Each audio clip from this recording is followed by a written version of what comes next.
Usap-usapan pa rin ang muling pagbisita ni Kapuso Star Asia's multimedia star na si Alden Richards sa non-time show na i-showtime nitong Sabado. Pangalawang beses nang tumatapak si Alden sa non-time show na katapat ng Itbulaga kung saan naging mainstay host ang huli noong nasa GMA Network pa ito na nagbigay daan din sa pagsikat niya ng husto dahil sa phenomenal love team nila ni Man Mendoza bilang Aldab. Pero dahil sa mga turn-on events noong 2023, nasa TV5 na ang Itbulaga na iwan si Alden sa GMA bilang contract artist at isa sa mga A-lister nila.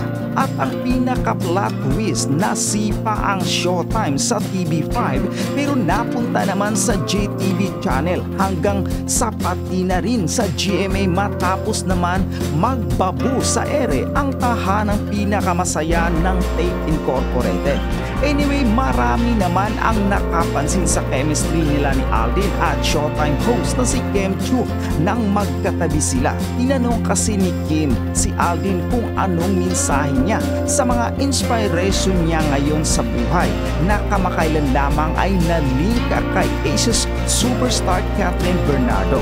Sa ngayon ay katambal ni Kim si Paolo Abilino matapos ang success ng kanilang mga proyekto gaya ng Linlang at What's Wrong with Secretary Kim. Sabi ng mga netizen, pwede ring magkaroon ng proyekto together sina Alden at Kim. Total naman, uso na ang collaboration sa pagitan ng GMA at ABS-CBN. Pero si Alden na link naman kay kapamilya superstar Catherine Bernardo na balik tambalan sa pelikulang Hello Love Again, ang sequel ng pangalawang highest grossing Filipino movie of all time na Hello Love Goodbye matapos kabugin ng Rewind. Inusisa ni Kim si Alden kung anong mensahe niya para sa inspiration niya ngayon. Sansala ni Kim, pwede namang kapamilya niya ang tinutukoy matapos mapansin pinagpapawisan si Alden sa hiyawan ng madlang people.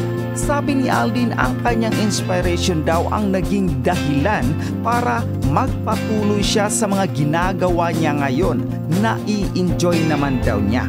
Sa mga nagbigay raw sa kanya ng inspiration, maraming salamat daw sa inyo dahil kayo ang bumubuhay sa ginagawa niya at nag-enjoy naman daw siya at least para makita naman daw na proud sa kanya yung mga taong ito. Sinabi ni Alden na abalang-abala siya ngayon lalo na sa shooting ng kanilang pelikula ni Catherine sa Canada. Bagamat hindi binanggit ni Alden si Catherine, kinilig naman ang mga netizen dahil naniniwala sila isa si Catherine sa mga pinatutungkulan nito.